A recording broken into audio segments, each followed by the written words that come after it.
मुझे कहने में कोई संकोच नहीं, उस समय के हमारे संविधान निर्माताओं से विद्वान, बाबा साहब भीमराव अंबेडकर से ज्यादा विद्वान इस सदन में अभी कोई नहीं बैठा। मुझे कहने में संकोच नहीं है। जो लोग 8 विधानसभाएं भी एक साथ नहीं करा पाते हो, मौसम देख के तारीखें बदलते हो, वो लोग बात करते हैं एक देश एक चुनाव की। माननीय सर्वोच्च न्यायालय की भावनाओं के विरोधी, गरीब विरोधी, दलित विरोधी, पिछड़ा विरोधी, मुसलमान विरोधी इस नीयत को वापस लो। धन्यवाद अध्यक्ष जी। मैं इस संविधान के 129वें संशोधन अधिनियम के विरोध के लिए खड़ा हूं। अध्यक्ष जी, मैं समझ नहीं पा रहा हूं, अभी 2 दिन पहले संविधान को बचाने की, संविधान की गौरवशाली परंपराएं की कस्में खाने में कोई कमी नहीं रखी।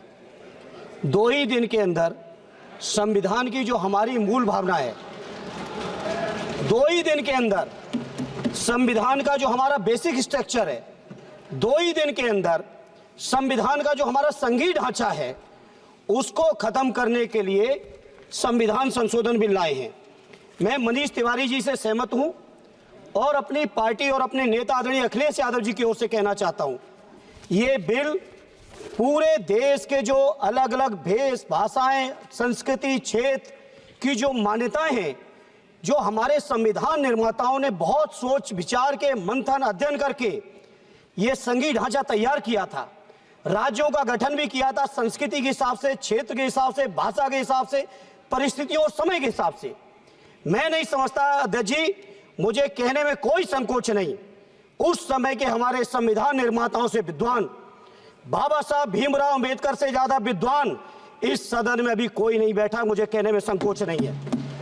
और ये संविधान की मूल भावना को खत्म करके कैसे तानाशाही के रास्ते निकाले जाएं, इसके अलावा कोई काम ही नहीं बचा है। आखिर ये मनीष तिवारी जी ने कहा, कहीं एक विधानसभा के चुनाव अगर कोई अविश्वास आता है, अगर बहुमत नहीं मिलता है, तो क्या पूरे देश का चुनाव कराओगे? पूरे देश का चुनाव कराओगे? और ये लोग एक देश, एक संविधान, एक चुनाव की बात करते हैं।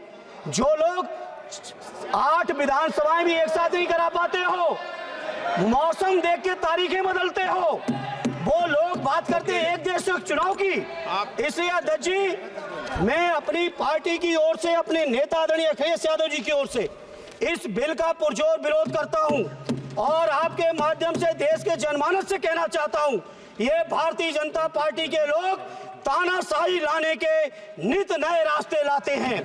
जो 8 विधानसभाओं का चुनाव एक साथ नहीं करा पाए, 4 राज्यों के चुनाव एक साथ नहीं करा पाए, वो पूरे देश की लोकसभा और सारे प्रांतों की विधानसभाएं एक साथ कराने की बात करते हैं। मैं पूछना चाहता हूं सरकार से, अगर एक प्रांत के अंदर सरकार गिरती है तो क्या पूरे देश की लोकसभा के चुनाव कराओगे?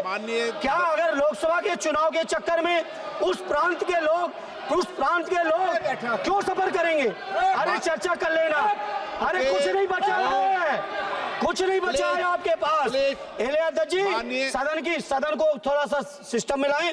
अध्यक्ष जी, आपसे अनुरोध है, आपके माध्यम से सरकार से अनुरोध है, जनता ने बड़ी उम्मीदों के साथ हम सबको भेजा है और हम सब लोगों की जिम्मेदारी है ये संविधान विरोधी, संघीय ढांचे विरोधी, बेसिक स्ट्रक्चर विरोधी कई केसों की चर्चा की मनीष तिवारी जी ने, मैं उनके साथ जोड़ते हुए माननीय सर्वोच्च न्यायालय की भावनाओं के विरोधी, गरीब विरोधी, दलित विरोधी, पिछड़ा विरोधी, मुसलमान विरोधी इस नीयत को वापस लो। ये अध्यक्ष जी, आपके माध्यम से मेरी आपसे प्रार्थना है। बहुत बहुत धन्यवाद।